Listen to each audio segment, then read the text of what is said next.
This is the Construction Leading Edge podcast from constructionleadingedge.com. My name is Todd DeWalt, and it's my job to help you, the construction business owner and leader, eliminate chaos in your business and maximize profits. We've got a great interview for you today with Jerry McDaniels of McDaniels Construction, and here's what you're going to learn about and take away from this interview. You're going to learn about burning the ships, how Jerry knew that he had to start his own business. We'll talk about the benefits of starting a business twice, why Jerry felt like he was stuck working inside somebody else's ideas or systems, why bigger is not better, and what actually is better. There's one simple thing that Jerry does that gets him more work than anything else. That's surprisingly simple, but very few people do it. And Jerry answers the question, what is one thing that you've cracked the code on in business? And Jerry also talks about what led him to join the Builder Mastermind Group and the connection between strength in numbers and confidence. So, great interview with Jerry McDaniels coming up. Couple of resources I want to get in front of you before we get into that interview. Here we go. Let me ask you a question. Are you tired of second guessing yourself on the big decisions you need to make as a business owner? Ever wish you could have somebody else to talk to who has experience owning a construction business and they're not a competitor, just to bounce ideas off? Do any of these four statements sound familiar? Number one, I want to be constantly learning and improving, and if somebody else has figured out a better way, I'd like to know it.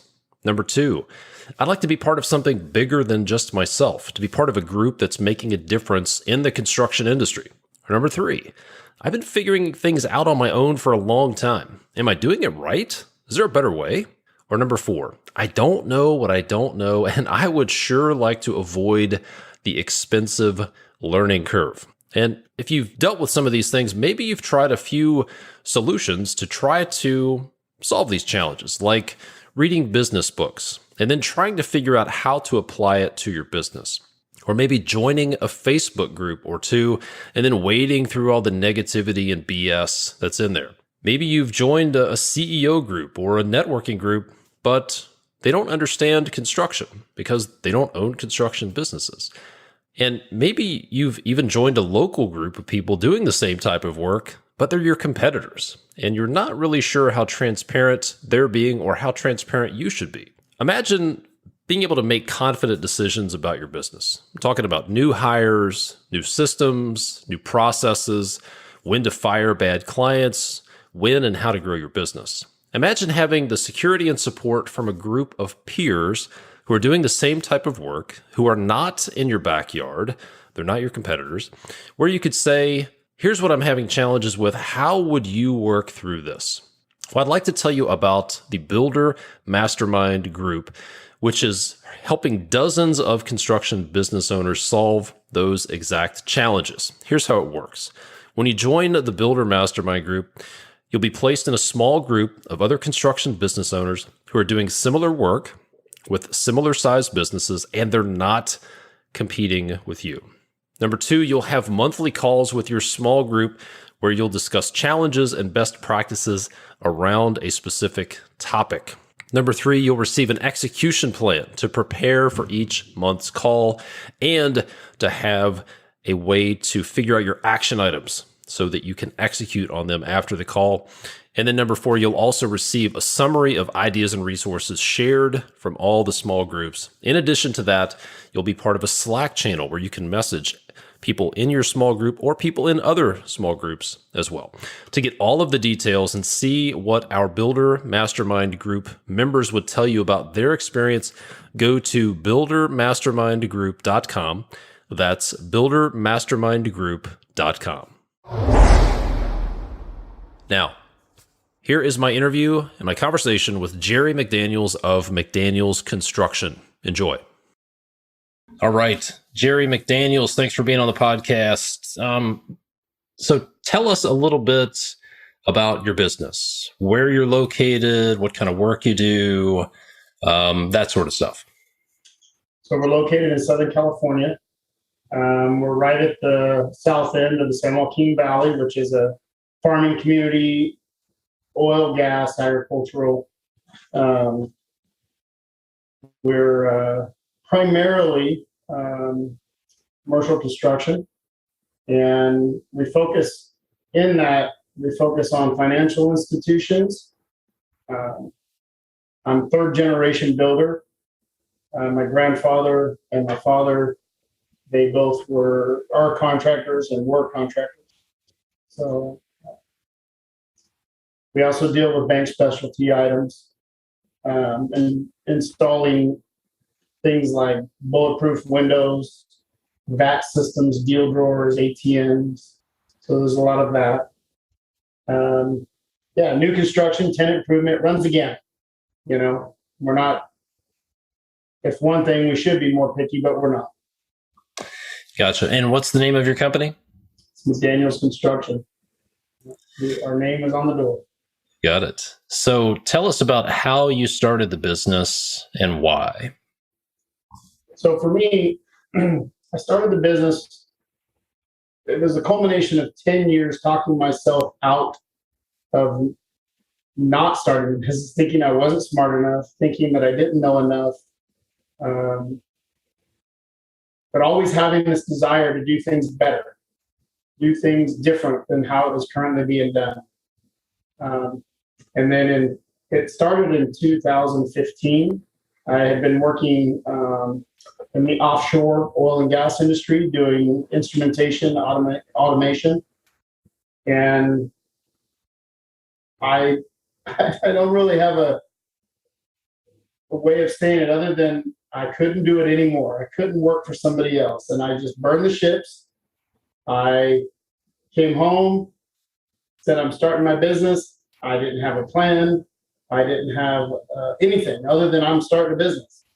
And the very next day I sat down and I learned how to use QuickBooks because I knew I needed to run the books. That was it. That was all I knew.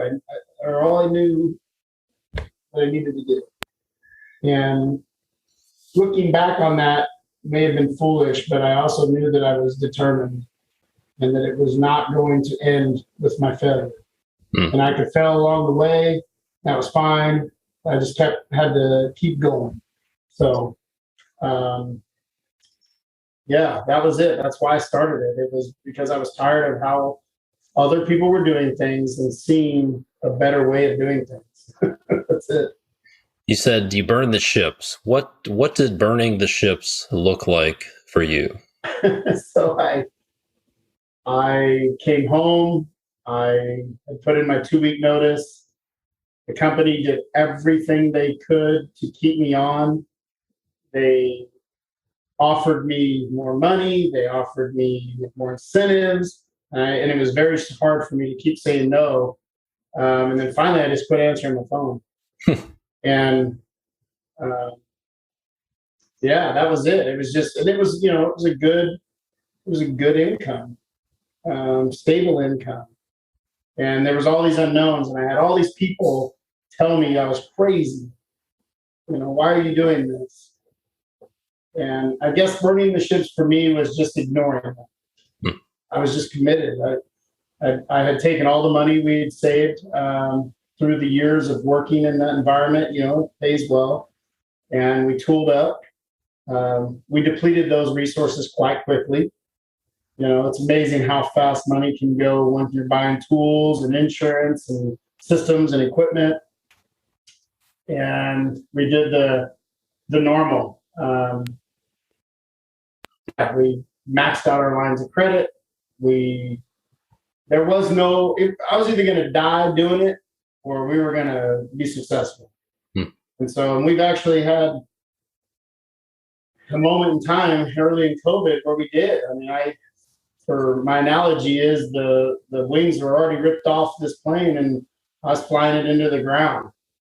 And that's, lo and behold, kind of where I had come to meet you and your systems or your program, Co-Construct. Maybe Co-Construct was before that, but I wasn't utilizing it completely, that's for sure.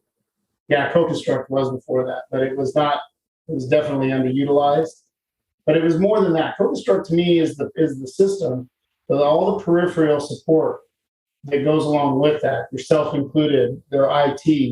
You just got to pick up the phone or sign up for this webinar or, talk to somebody about things. And you can typically find the information, the Slack channel, when people have dealt with this stuff, right? So you can find good information there. And that was sort of what it was.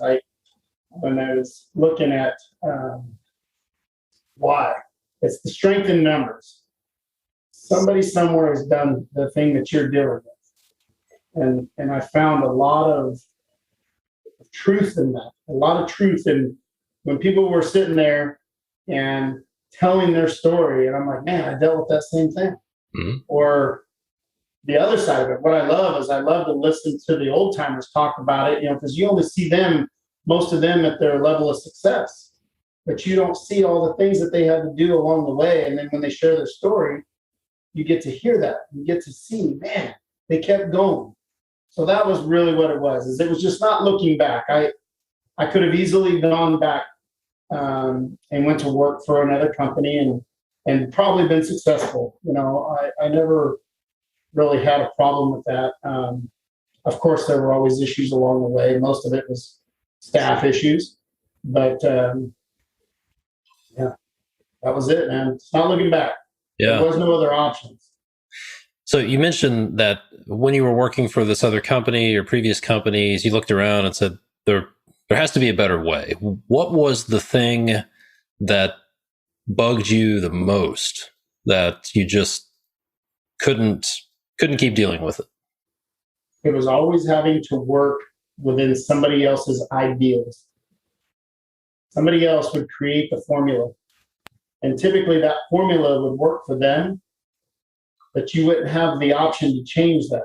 You couldn't add any ingredients to it. You couldn't take away things that weren't working. So you were stuck trying to do your job. And especially when someone is, someone who's very self-motivated. And I'm not one who likes, to be told what to do, for lack of a better term. I've always been pretty strong-willed and independent thinking. And so I would always find myself getting reprimanded or even counseled or whatever you call it, because I was trying to change the system. I was trying to get rid of things that weren't working. I was trying to implement new things. And I found, again, people don't like change, especially when people's ideals are of a certain way. They think certain things and they think that it works, and it may work for them, but that doesn't necessarily mean it works for everybody. And so I had to change it.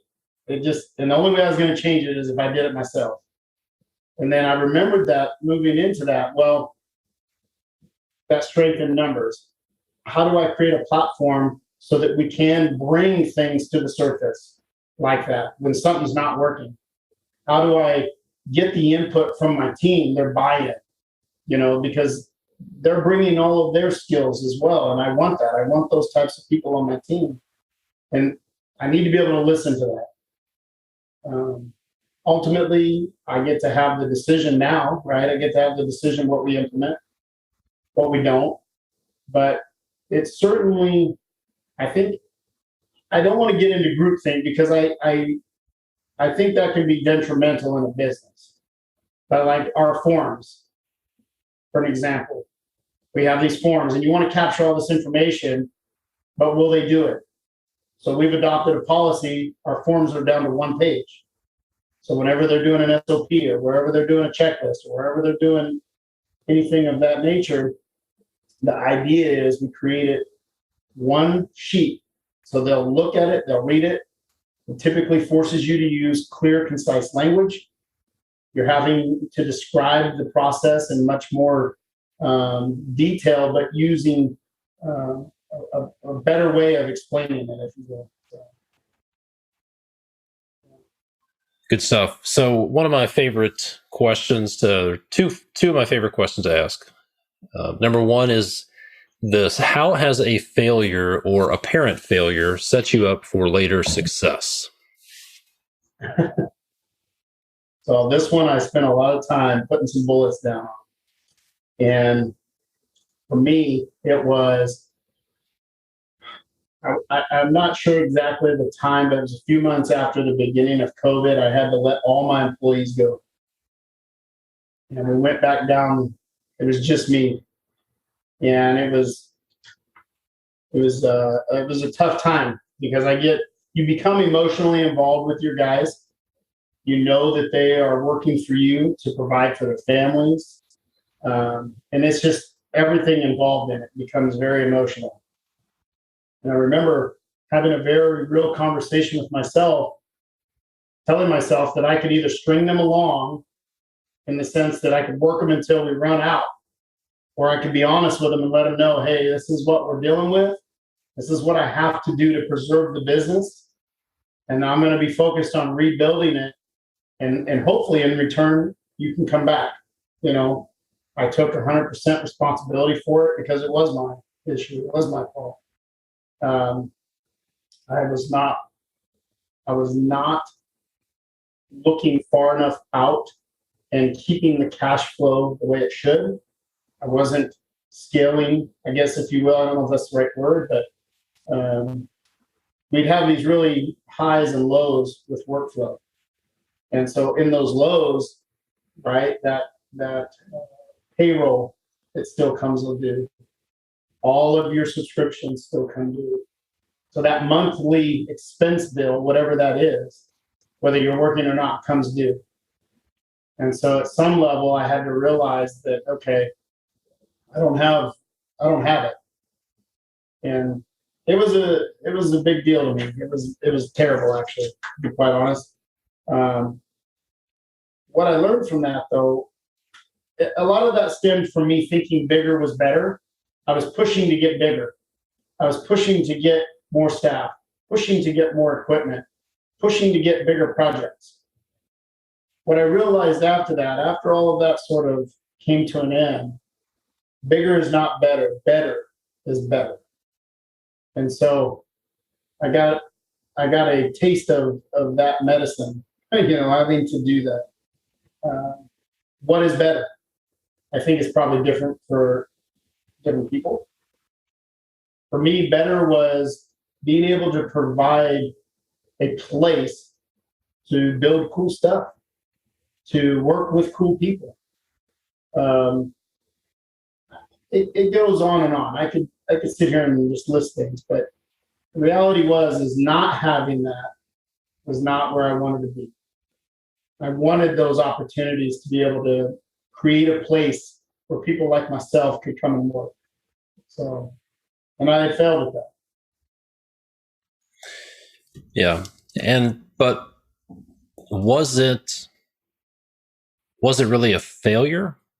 Do you think? At the time, it sure felt like it. Yeah. But what have you taken from that? Like, how has that set you up for later success? So it really has come a long ways from that. It was systems, and we talk about it all the time. Systems basically it gives me an outline in what to work in. Now I can modify that system, I can adapt it, but when I look at the goal I'm looking to achieve, if the system creates the environment to achieve that goal, then we need to implement that system. And that could be co-construct, that could be accounting software, it could be HSE software. It doesn't matter what it is. Whatever we're trying to achieve, what's the tool we're going to use to do that? Saying it, right?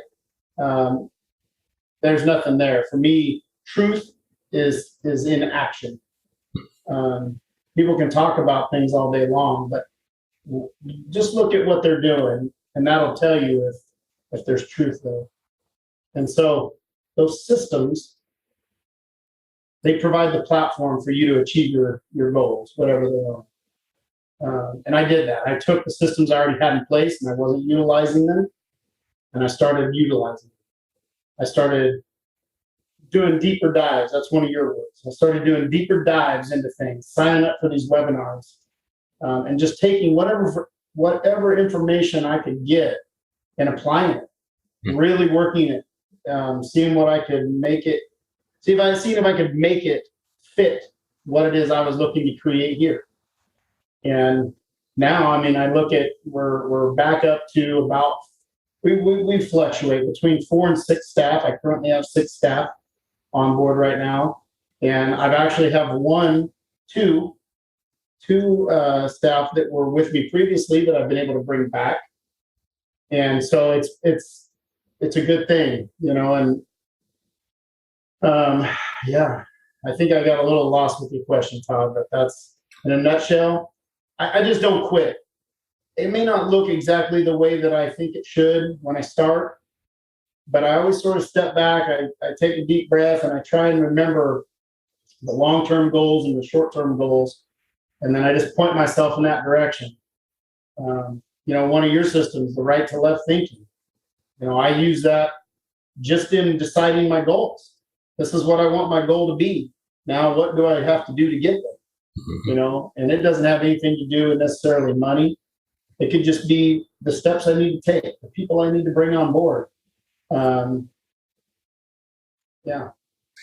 Yeah, I like what you said about a lot of people can share their goals, they can say things, but without a system, without a mechanism to get there, that goal is just kind of an illusion. So the way I think about goals and systems is, let's come up with a goal. Let's go out to the right side of the page, figure out where we want to be, establish that goal, and then we kind of put that goal away and we focus on the system. What's it going to take? What do we have to do? What do I got to do to achieve this goal? Let's work backwards from there. If it's weight loss, fixing your cash flow, scaling up your business, hiring superintendents, moving your business, whatever it is, you can have a goal. But if you want to make that goal show up, then what I found is it's best to focus on the system or the process. I like what Nick Saban talked about, who was the Alabama football coach. He talked about the process, trust the process. And he told his guys, you don't look at the scoreboard. You trust the process. The process will take care of the scoreboard. If you, all the way down to every rep in the weight room, every play you run in practice, every play you run in games, if you focus on giving it everything you've got in the process, the scoreboard will take care of itself. But I think so many people focus on the scoreboard and they completely ignore the process. So yeah, I like that. Well, congratulations on the recovery.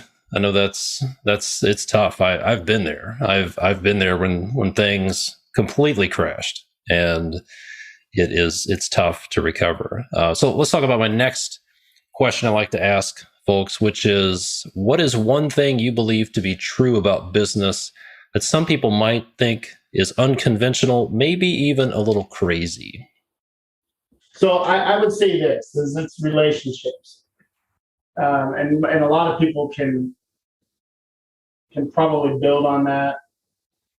But without those relationships, what is business? If you can't get anybody to trust you, you're not going to have a business. And we typically develop that trust by executing on what we say we're going to do. Picking up the phone. I probably get more work because I pick up my phone.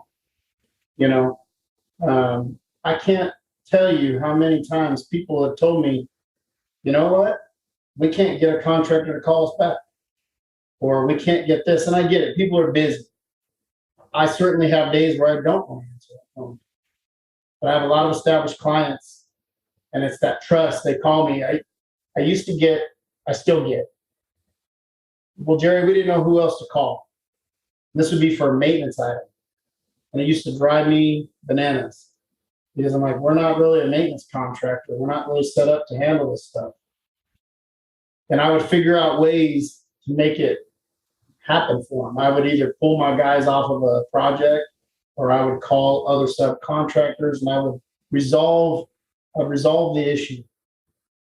And it used to drive me, again, like I said, crazy. Well, then I started realizing, wait a minute, they're calling me. They tell me we don't know who else to call. I started wearing it with a badge of honor. That's a good place to be, whether I like it or I don't like it. It's a good place to be when the person they think of is me. I think that was achieved through trust. Hmm. I think it was achieved through when they did call me and they had a small issue, I dealt with it, regardless of what burden, if you will, put on me or the business. And now, like I said, primarily financial institutions, we're in credit unions and banks, and we deal a lot with the bank managers. And you just sort of, when you walk in, you see them. They're so happy to deal with you because it's like a homeowner. They have all these issues they need to get resolved, and here we show up and we resolve them for them. So we're the hero of the day, if you will. Mm-hmm. And I don't know. It's a very simple thing, I think. But yeah, trust, building that trust with your people. We talk about improving people's lives. It's our team members that work with us, but it's also those who we serve. We're really trying to improve their lives too.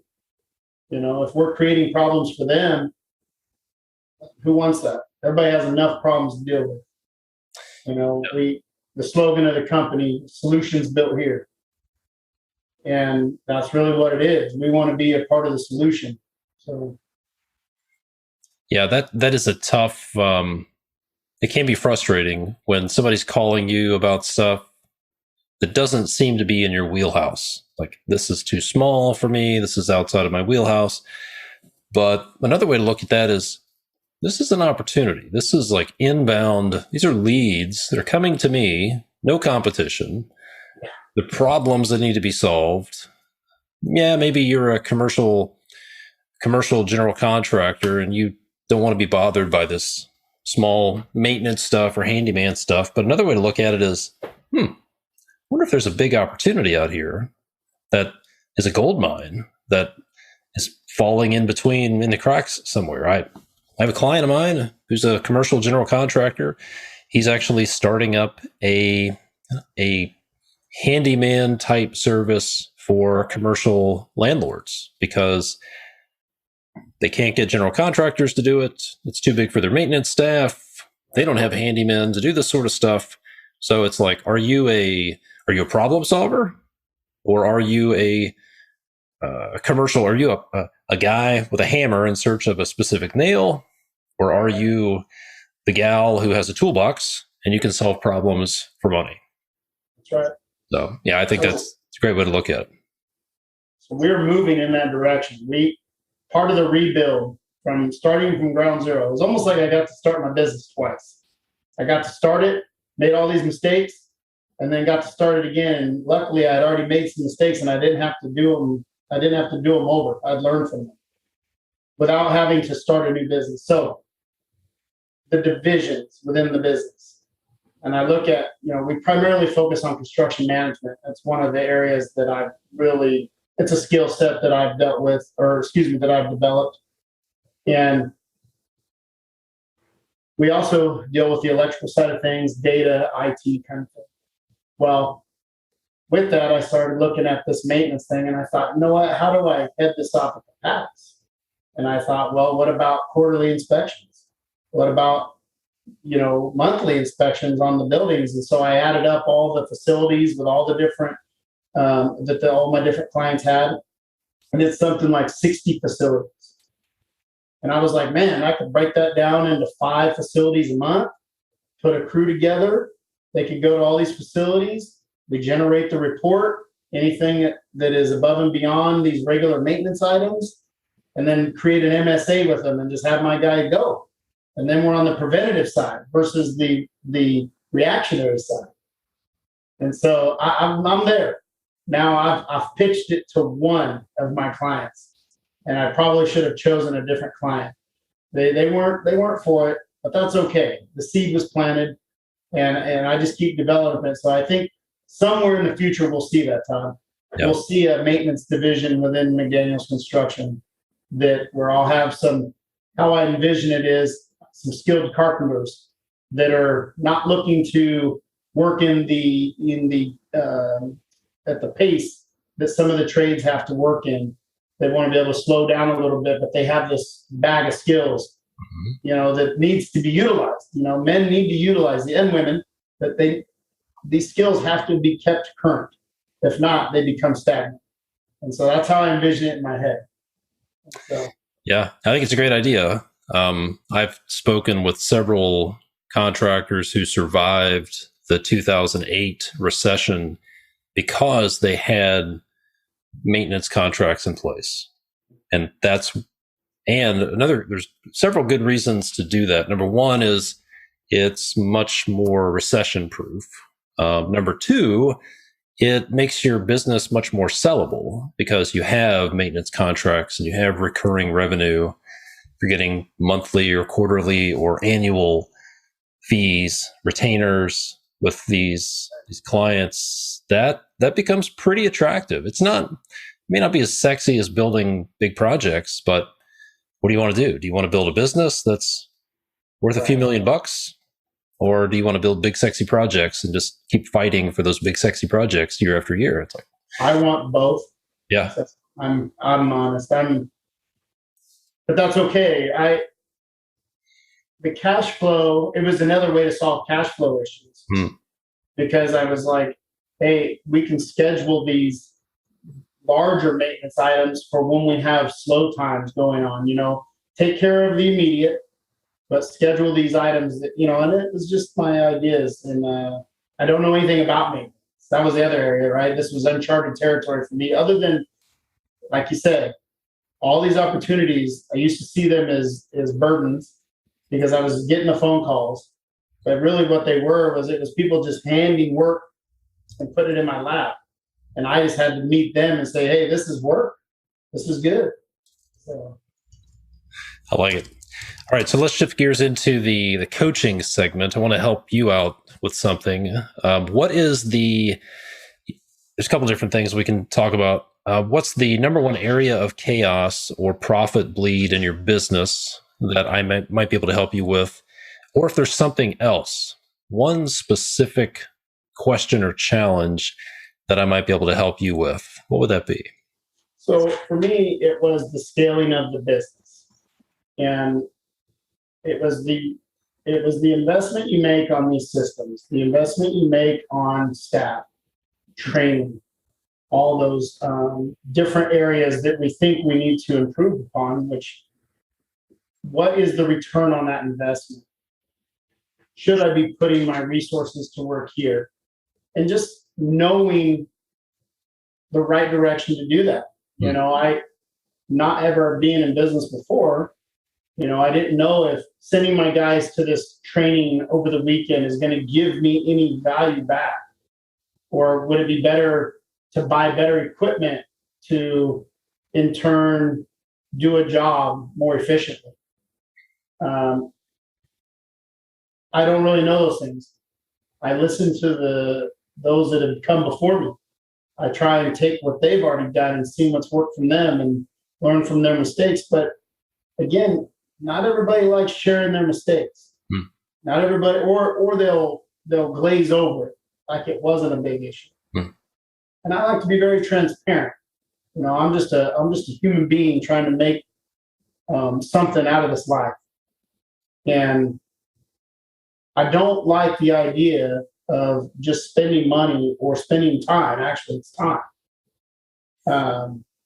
If I'm not getting something back for that is going to, in turn, be able to be utilized for the betterment of the business. Yeah.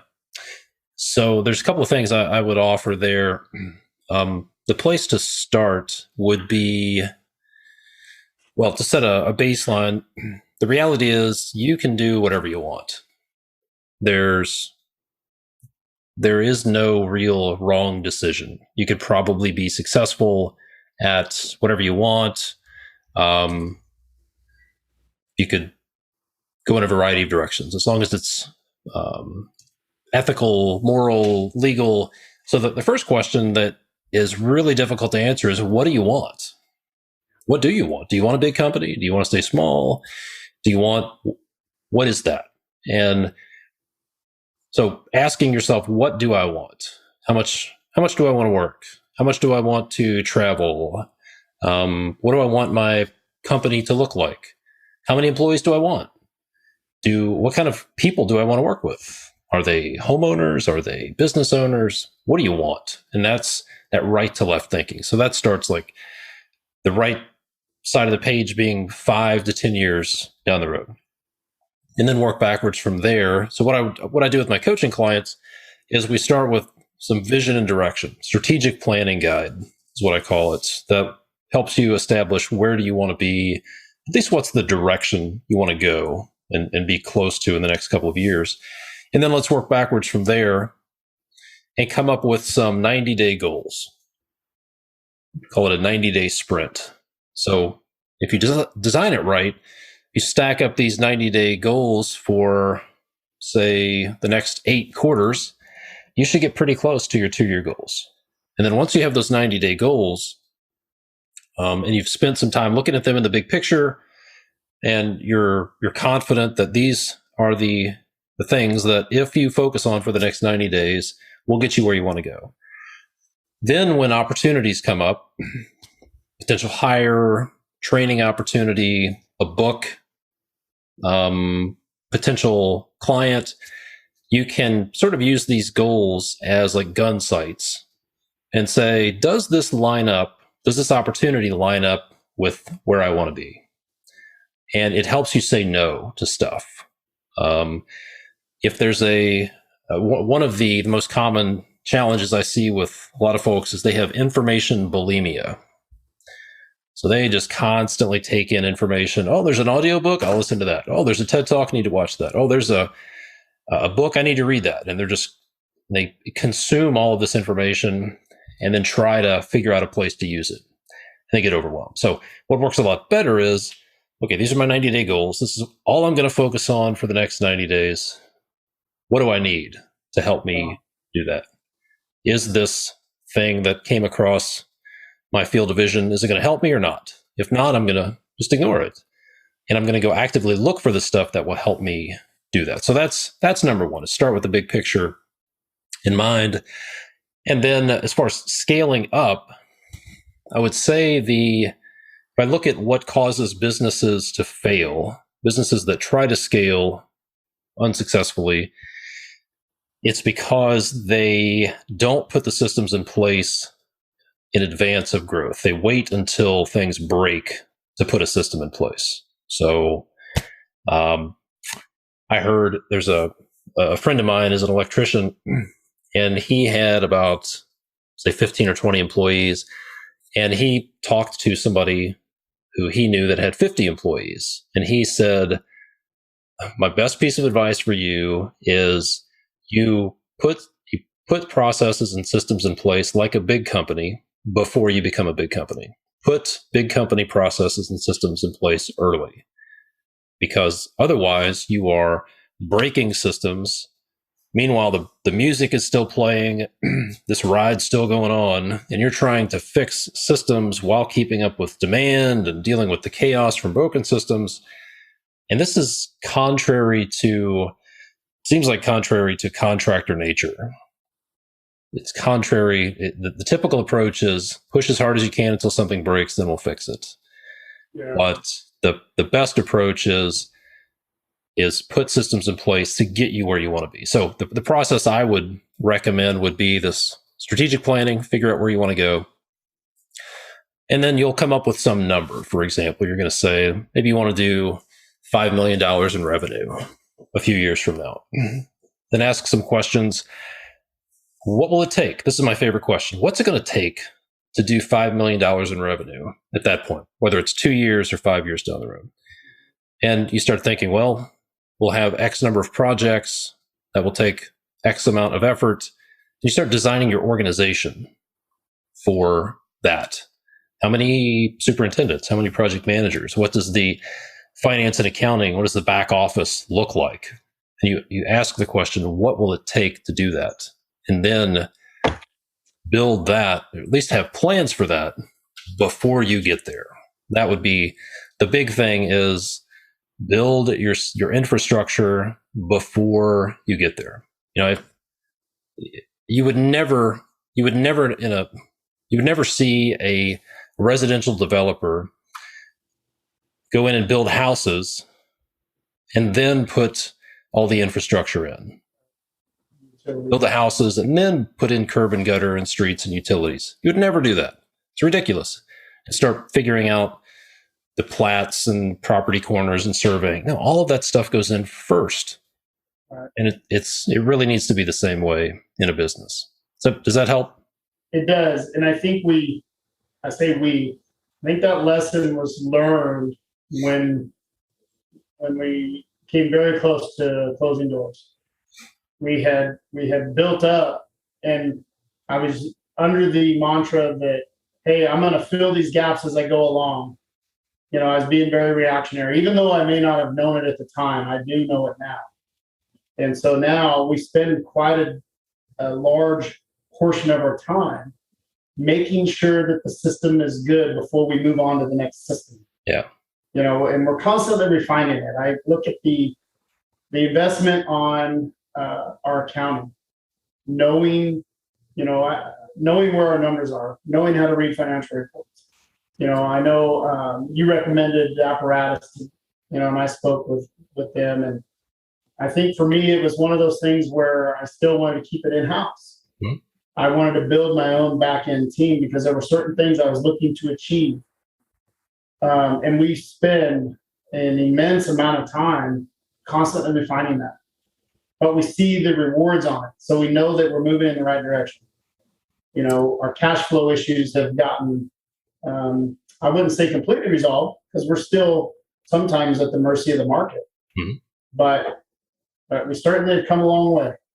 You know? Yeah. I'm glad you brought up bookkeeping. This is a system that gets overlooked so often. People think, well, I'll just get started. And I guess their approach is, why would I spend time and money on bookkeeping when I don't have any books to keep? So I'm just going to go sell some work. We're going to make some stuff happen. We'll do the bookkeeping as we have to. And that is a recipe for disaster. Trying to unscrew bookkeeping screw ups is incredibly difficult. And if you're thinking, that kind of sounds like my situation, but I haven't had to unscrew anything yet, just wait. It's probably coming. So if I've had the opportunity to talk to a few folks who are thinking about starting their business, and I tell them, number one, get your precision bookkeeping set up in place.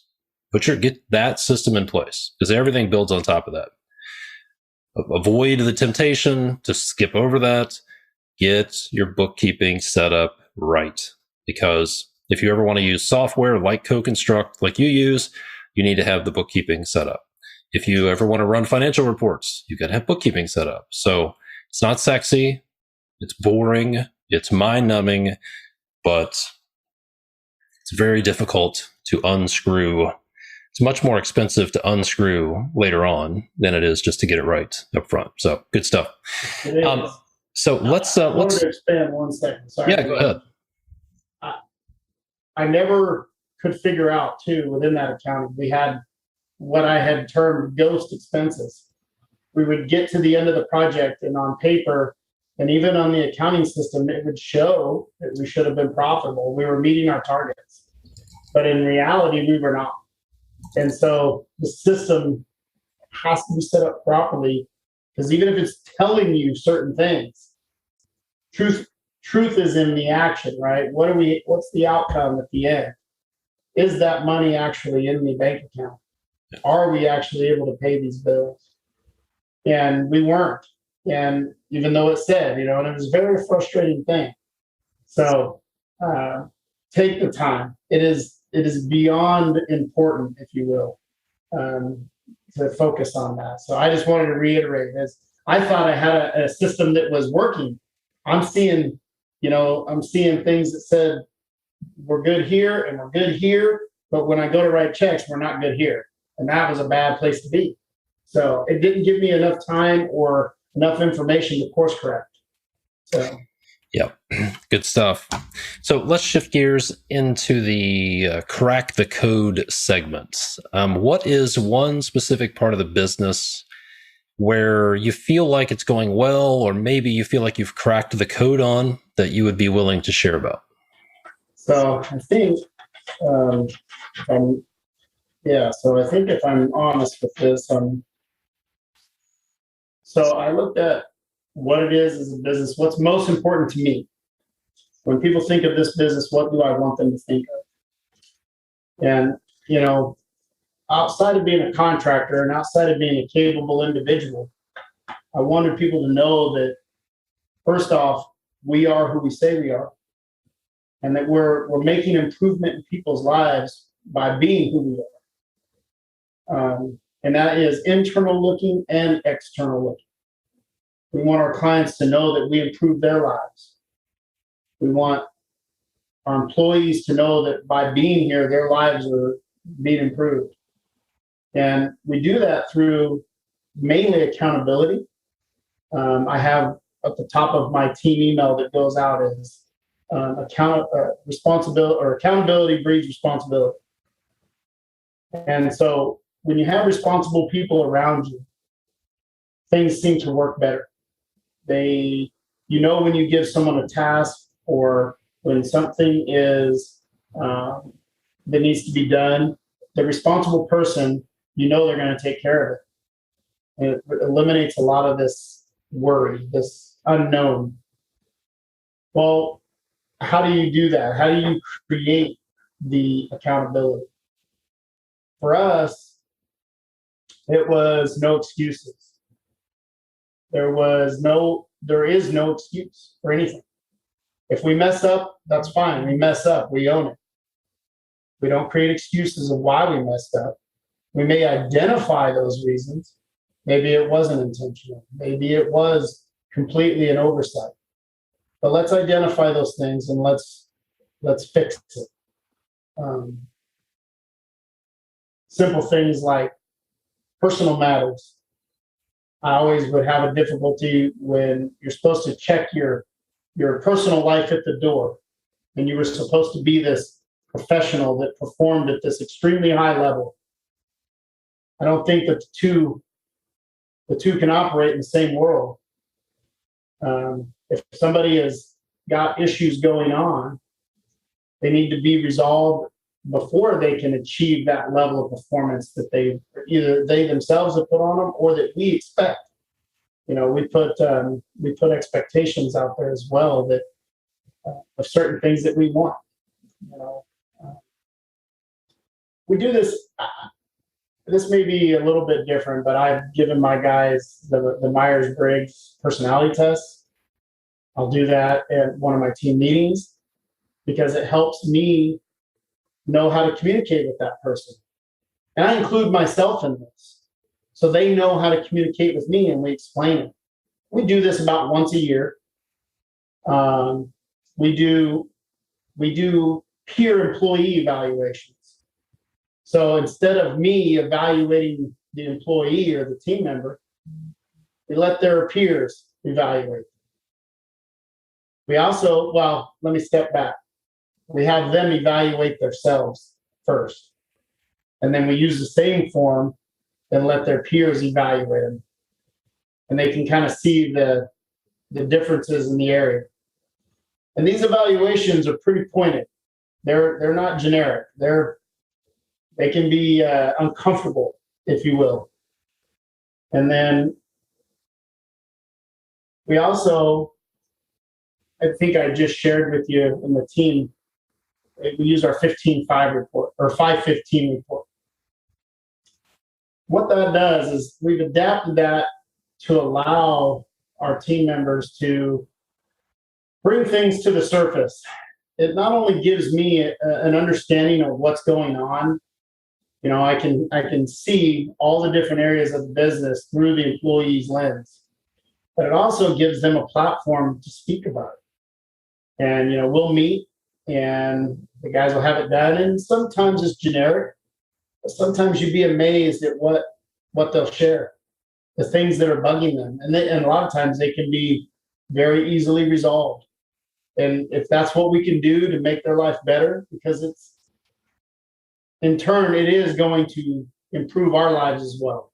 They're going to be better employees. They're going to perform better because we're eliminating all the baggage. We're eliminating things that are causing them to not perform well. And I think that's a never-ending process. You know, it's not a one and done. We're just human beings trying to work together to create an environment to accomplish goals. And yeah, I don't know. I know I've heard people tell me, well, that's just a pipe dream. You know, how are you going to do that? Well, I don't know. I'll tell you when I get there. So yeah, I heard somebody ask this question once.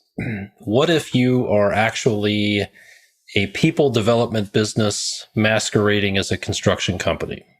Yeah. It kind of changes the perspective. It's like, oh, wait a minute. Maybe we're here to build relationships, take care of people, and build people by building projects. And the projects are just a means to an end to develop people instead of people being a means to an end to build projects. It's like completely different way of thinking of the business. And I'm not saying it's right or wrong, but I know people CEOs and business owners who've built very successful companies like Southwest Airlines, for example, built on that approach. Their mindset is we take care of our employees. I heard an interview with the former CEO of Home Depot, and he said, we exist to generate wealth for our associates. That was it.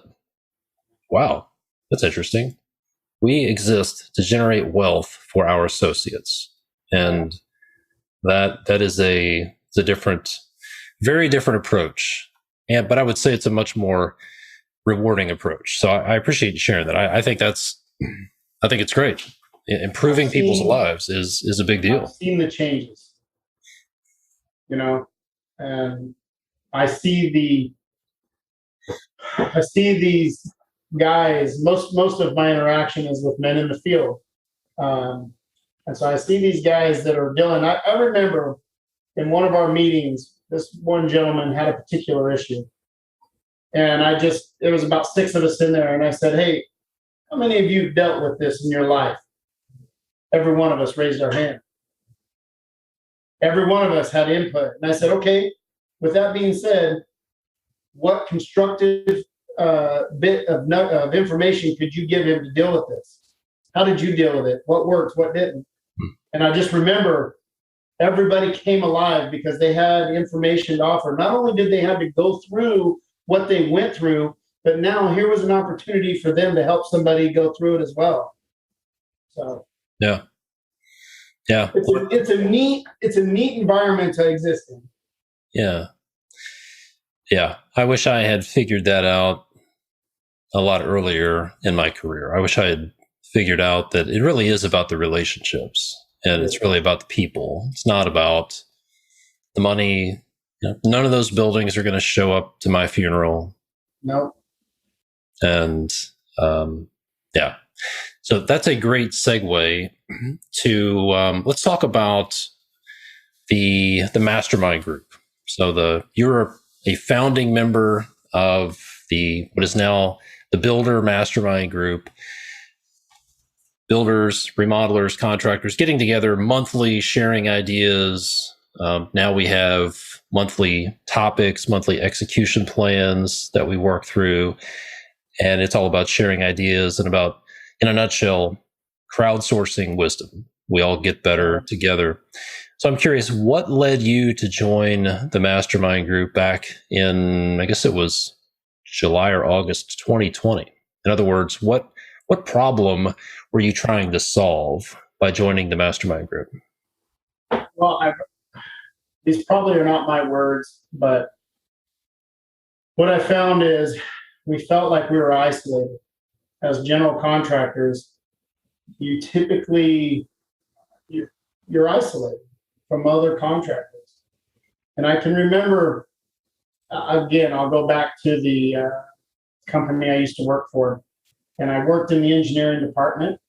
And I remember there was these groups of engineers had each other. You had a senior engineer, you had junior engineers, you had EEs and all of this. And they were able to mentor. They were able to impart information when they need it. And I remember it was a neat environment for them to work in. Yeah. How does that exist for a contractor? Right? There's no resources out there. There's books, but there's no team members. There's no personal interaction. And initially I thought, man, what a good thing to be able to talk to other guys. That was what it was, you know. I'm not a social media guy. Just as much as I know that I should do that, I don't find a lot of value in it for me personally, only because I don't like to spend my time doing it. My time is very limited and it's precious. But here I am once a month, able to talk to other guys and women about their issues. And it's just been this environment, again, creating this environment for success. You know, when the focus is on how do we get better from this? What is it you're dealing with? What information can you provide that's going to help build what I'm working on? And I noticed you were talking about the format that you just rolled out. It's great because it keeps it very focused. You know, I know personally we can have a tendency to go down rabbit holes and we all want to share our experiences. But when we're focused on that, I looked, last meeting that we had, that all the responses from everybody was like, what a great meeting. This was great. Oh, it's so great to have a team in place to be able to do this. To me, it was like, that's what I want to hear. That's what I want to be a part of.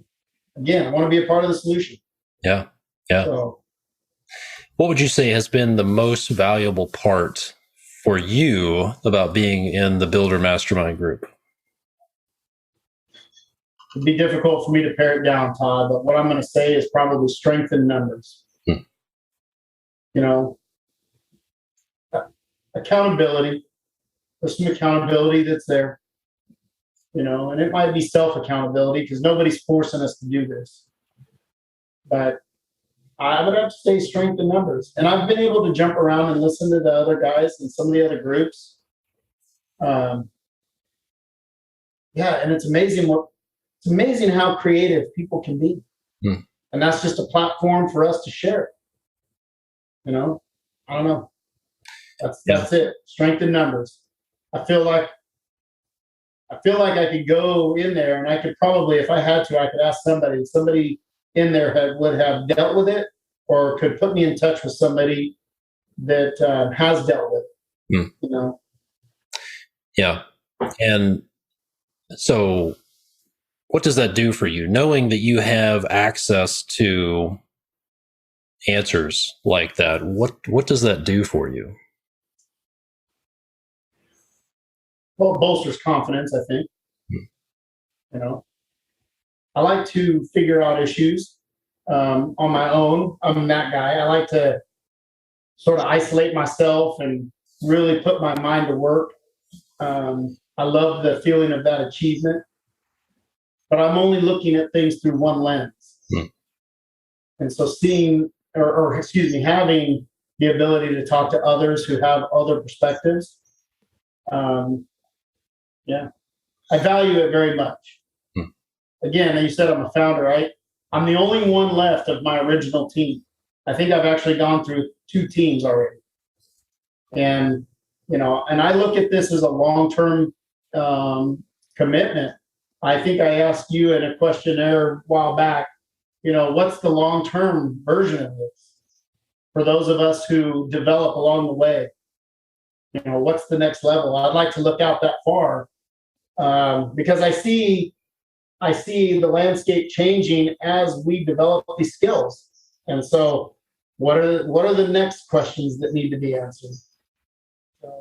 Yeah. So if somebody called and said, Jerry, why should I join the Builder Mastermind Group? What's in it for me? What would you tell them? I would tell them to look at what they're doing and then look at their results. What are they getting out of what they're currently doing? Is it working for them? You know, most of the time we can be our own worst enemy. We can be stubborn. We can be resistant. We can be all the things. We use that term all the time. You know, all the things. That's a very broad way of saying, just move all that to the side. If it isn't working for you, leave it right there. Set it down and go somewhere where you can see that others have already had successes. You can look at others and see their successes. And why wouldn't you want to be a part of it? I mean, yeah. The reality is it's not everybody is right for this group and groups like this. Who would you say it's not right for? What are some of the characteristics of people who aren't good, who would not be a good fit for this group? I would say people who are willing to make excuses. Some people will create these elaborate excuses and for why they can't do certain things because they're more comfortable, right? We touched on it before our podcast, or before your podcast started. It was people are very resistant to change. Most human beings don't like change, even if they know that they need to change. They'll come up with reasons to stay where they're at because it's comfortable, or they know how to operate in that. I look at the dynamics of relationships, and if something is toxic, you have to get out of it, but you won't sometimes. Because why? Because you're afraid of what might be. You think it might get worse. Or you're like, well, it just is what it is. Or whatever lie you tell yourself. Those people will always do that. And I say those people, they can always change. They could always make the choice. I like to always think of it as improvement. I had one gentleman in my team that always talked about, man, you're always changing everything. And I used to frustrate him all the time because I would give him a directive, and then I'd call him up the next day. Hey, we're going to do this instead. He's like, man, quit changing things on me. I said, I'm not changing, I'm improving. Whatever process went through my mind, and I realized that there's a better way of doing it. And now, he jokes with me about it. I'm like, hey, what'd you improve today? Oh, everything. I improved everything. Just whatever. But those people probably are the ones that need to be in this program the most, because they probably sat where they at for far too long. And then you make yourself irrelevant. Yeah, it's true. That's a good way to get disrupted. And yeah, what I've found is there are people who they're very resistant to change. The people who are not a good fit for this, people who just want to complain about problems, want to be negative, and they want to come up with reasons something won't work. Those folks are not a good fit. They're very few. I've had a few of them actually join. Most of them don't join because they're not interested in changing, but I have had a few join, and they're just not good fits. They typically don't last long. But the people who are really good fits are folks like yourself. You're looking at this as a long-term play. It's a you want to be part of something bigger than just yourself. You're looking at how can we make the industry better? How can we all get better together? The whole rising tide raises all boats kind of a thing, and are open to the idea that somebody else may have cracked the code on this thing already, and let's just take advantage of that. So, yeah. Well, good stuff. I want to be cognizant of your time. So let's wrap this up. Well, Jerry, I appreciate you taking the time to be on here and for sharing. And thanks for being part of the Builder Mastermind Group and for everything you're doing in there. And I'll see you on the next call. Thanks, man. Sure. And hey, I want to thank you too, Todd. You guys like yourself, you are changing the industry. So thank you for that. My pleasure. I appreciate it. Thanks, Jerry. Thank you. There you go. Hope you took some actionable items away from that conversation. As always, I highly recommend you take one thing away from this. What is one thing that you're going to execute on? What is one thing that you can put to work for you, that you can take action on? What are you going to do with it? And actually get something to show up in your life and in your business. Maybe it's pick up the phone. Maybe it's join the Builder Mastermind Group. Maybe it's focusing on improving other people's lives. But take one thing away. That's my challenge for you. And be sure to check out the show notes and the links for the resources that were mentioned in this podcast. And if you're interested in joining the Builder Mastermind Group, head over to buildermastermindgroup.com. That's buildermastermindgroup.com for all the details. Check that out. And as always, I appreciate the ratings and the reviews that come in. Here's one from REXTITS. Rex said, I own a remodel company, and this is such a great podcast. You'll learn a thing or two from Todd. So I appreciate that, Rex. If you could leave a rating or a review on the podcast player of your choice, that would mean a lot to me. And it also helps get the word out there to the rest of the interwebs. So my name is Todd DeWalt from constructionleadingedge.com. As always, thank you so much for listening. I'll see you next time. Let me ask you a question. Are you tired of second guessing yourself on the big decisions you need to make as a business owner? Ever wish you could have somebody else to talk to who has experience owning a construction business and they're not a competitor, just to bounce ideas off? Do any of these four statements sound familiar? Number one, I want to be constantly learning and improving, and if somebody else has figured out a better way, I'd like to know it. Number two, I'd like to be part of something bigger than just myself, to be part of a group that's making a difference in the construction industry. Or number three, I've been figuring things out on my own for a long time. Am I doing it right? Is there a better way? Or number four, I don't know what I don't know, and I would sure like to avoid the expensive learning curve. And if you've dealt with some of these things, maybe you've tried a few solutions to try to solve these challenges, like reading business books and then trying to figure out how to apply it to your business. Or maybe joining a Facebook group or two and then wading through all the negativity and BS that's in there. Maybe you've joined a CEO group or a networking group, but they don't understand construction because they don't own construction businesses. And maybe you've even joined a local group of people doing the same type of work, but they're your competitors, and you're not really sure how transparent they're being or how transparent you should be.